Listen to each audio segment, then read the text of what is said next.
देव ऋषि नारद बड़े तपस्वी और ज्ञानी ऋषि थे। पुराणों के अनुसार नारद जी का जन्म ब्रह्मा जी के कंठ से हुआ था। नारद ब्रह्मा जी के मानस पुत्रों में से एक हैं। नारद जी को पहले पत्रकार के रूप में भी जाना जाता है। एक बार देव ऋषि नारद को बंदर बनना पड़ा था, जिसकी रोचक कथा काफी प्रसिद्ध है। बताते हैं देव ऋषि नारद के बंदर बनने की कथा भगवान शिव ने माता पार्वती को सुनाई थी।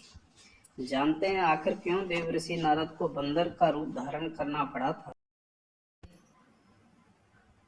एक बार नारद हिमालय में गंगा तट के पास स्थित एक गुफा में तपस्या कर रहे थे, तो उनकी कठोर तपस्या को देख इंद्रदेव भयभीत हो गए। उन्हें डर लगने लगा कि कहीं नारद तपस्या से उनका सिंहासन ना छीन ले।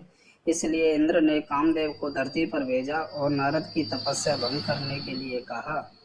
कामदेव धरती पर आए और नारद के चारों ओर मनमोहक कृत्रिम वातावरण बनाया। चारों तरफ सुगंधित फूलों की महक छा गई। बसंत ऋतु का मौसम आ गया। चिड़िया और अन्य पक्षियों की मधुर आवाजें गूंजने लगी। धीमी धीमी हवाएं चलने लगी। स्वर्ग की अप्सराएं नृत्य करने लगी। बड़े से बड़ा व्यक्ति भी इस माहौल को देखकर मंत्रमुग्ध हो जाता है, मगर नारद मुनि को कोई फर्क नहीं पड़ा। वे अपनी तपस्या में लीन रहे। कामदेव का जादू देव ऋषि नारद पर नहीं चला। कामदेव को डर सताने लगा कामदेव को डर सताने लगा कि कहीं नारद क्रोधित होकर उन्हें श्राप ना दे दें। फिर कामदेव जाकर नारद से क्षमा मांगने लगे। नारद ने उन्हें कुछ नहीं कहा और क्षमा कर दिया। इसके बाद नारद के मन में अहंकार आ गया कि वह सबसे बड़े तपस्वी हैं, क्योंकि उन्होंने कामदेव को भी जीत लिया है। वे शिव जी के पास गए और कहा कि उन्होंने कामदेव को जीत लिया है। शिव जी को लग गया कि नारद को अहंकार हो गया है। उन्होंने नारद से कहा कि ये बात आपने मुझसे कह दी, लेकिन विष्णु जी से कभी मत कहना। नारद जी को शिव जी का यह कथन अच्छा नहीं लगा। नारद ने सोचा कि शिव कैसी बातें कर रहे हैं। मैंने इतनी बड़ी उपलब्धि हासिल की है और किसी को क्यों न बताऊं। वे वहां से विष्णु जी के पास पहुंचे और सारी बातें बता दी। भगवान विष्णु को भी लगा कि नारद को अहंकार हो गया है। उन्होंने नारद का अहंकार दूर करने के लिए एक उपाय सोचा।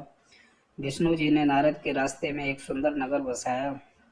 वहां के राजा की एक सुंदर कन्या थी, जिसका नाम विश्व मोहिनी था। विष्णु जी ने उसके स्वयंवर की कहानी रची। नारद को भी इस स्वयंवर के बारे में पता चला। वह राजकुमारी को देखकर मोहित हो गए। उनकी सुंदरता के सामने नारद अपनी सारी तपस्या भूल बैठे। उन्होंने तुरंत विष्णु जी का आवाहन किया। विष्णु नारद के समक्ष प्रकट हुए और नारद ने विष्णु जी से कहा कि उन्हें इतना सुंदर रूप दें कि स्वयंवर में राजकुमारी उन्हें ही चुने। विष्णु जी ने कहा कि ठीक है, वो ही होगा जिससे तुम्हारा भला होगा। विष्णु जी के तथास्तु कहते ही नारद का मुख बंदर यानी बानर के हो गया। नारद को इस बात का बिल्कुल भी अंदाजा नहीं था। उन्हें लगा कि विष्णु जी ने उन्हें सुंदर रूप दिया है। वे खुशी खुशी स्वयंवर में चले गए। जैसे ही स्वयंवर में पहुंचे, हर कोई देखकर उन्हें हंसने लगा। नारद को माजरा समझ में नहीं आया। बाद में भगवान विष्णु स्वयं वहां प्रकट हुए और विश्व मोहिनी ने उनके गले में वरमाला डाल दी। यह देखकर नारद को बहुत क्रोध आया। तब विश्व मोहिनी ने हंसकर कहा, नारद जी, एक बार दर्पण में अपना मुख तो देखिए। नारद ने वहां जलाशय में अपना मुख देखा तो बानर मुख नजर आया। उन्हें बहुत क्रोध आया और उन्होंने विष्णु जी को श्राप दे दिया। जैसे मैंने नारी वियोग सहन किया है, उसी प्रकार आपको भी पत्नी का वियोग सहना पड़ेगा। बोलो वासुदेव भगवान की जय।